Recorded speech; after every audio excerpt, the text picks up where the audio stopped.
All right, welcome.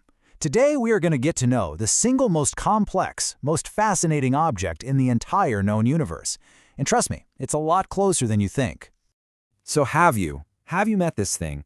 I'm going to go out on a limb here and say, you know it really, really well. Yep, you guessed it. It's that 3-pound powerhouse sitting inside your head right now, working nonstop while you're listening to this. It's your loyal partner, your 24/7 sidekick. So for our chat today, let's call it what it is, your brain buddy. All right, so first things first. If we're going to get to know our brain buddy, we have to tackle a really common mix-up right from the start. What's the deal with the brain versus the mind? Are they the same thing? Okay, let's make this super simple. Your brain, that's the physical stuff. It's an organ, made of cells and blood vessels. You could technically touch it. But your mind, well, that's the experience. It's your consciousness, your thoughts, your feelings. You can't touch that. Think of it this way. The brain is the hardware and the mind is the amazing one-of-a-kind software it runs. So how does this incredible piece of hardware actually connect with the rest of your body? I mean, it's not just floating up there thinking deep thoughts, right? It's the ultimate command center. And the way it runs everything is through what's called the central nervous system, or CNS for short. Just picture it as the body's main highway for information, with the brain and spinal cord as the two major hubs. And what are they in charge of? Yeah, pretty much everything. So how does it all happen? It's basically this incredibly fast three-step loop. First, it sucks in all this information from your senses, which you see, hear, touch. Then, boom, it processes all that data instantly. And finally, it fires off messages back to your body telling it what to do. That little loop, it's behind almost every single thing you think, feel, and do. It's wild. But here's the thing. The brain isn't just one big gray blob doing one job. No way. It's more like a super specialized team of experts, and they're all working together, around the clock, to keep the whole show on the road. So, let's go meet the A-team. All right, first up, meet the CEO, the big boss. We're calling this one the thinker. Its official name is the cerebrum. And get this, it makes up a staggering 80% of your brain. This is the part that handles all the heavy lifting, your thinking, your reasoning, all that good stuff. Yeah, this is really where the magic happens. Every time you try to solve a tough puzzle, get totally lost in a song, or, decide to dance around your room, that's your cerebrum calling the shots. It's the part of you that's making sense of the world and deciding what to do about it. Okay, next up on the team, we've got the athlete. Its real name is the cerebellum. It's kind of tucked away at the back, right under the big cerebrum. People call it the little brain, but don't let that fool you. Its job is huge. This guy is the absolute master of movement. You ever stop and think about how you can just walk without planning every single step?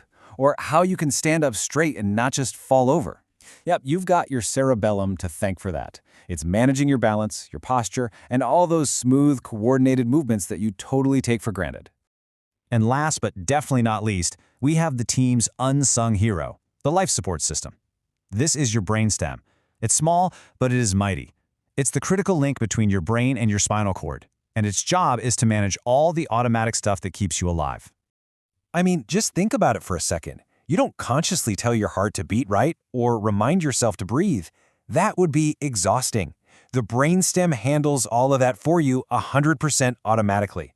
It's your body's built-in autopilot, so you can just focus on, living your life.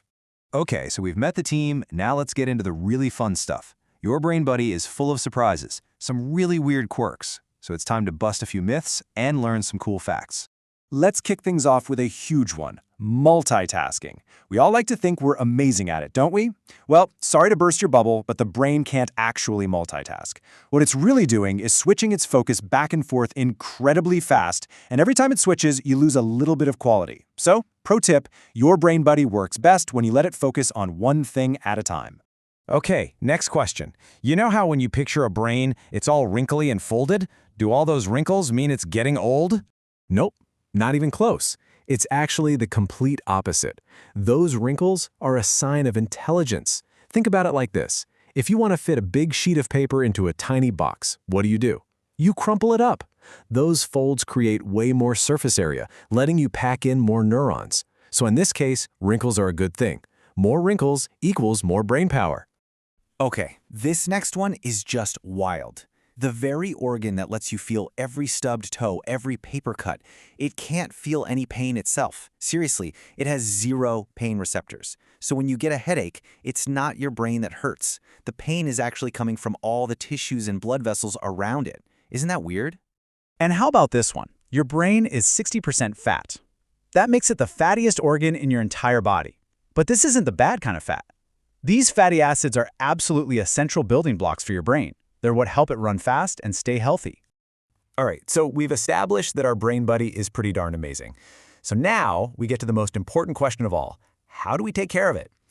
Let's talk about some really simple ways you can be a great friend to your brain.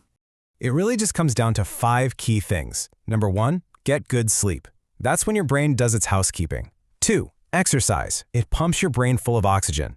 3, eat brain-healthy food, like things with omega-3s. That's its fuel.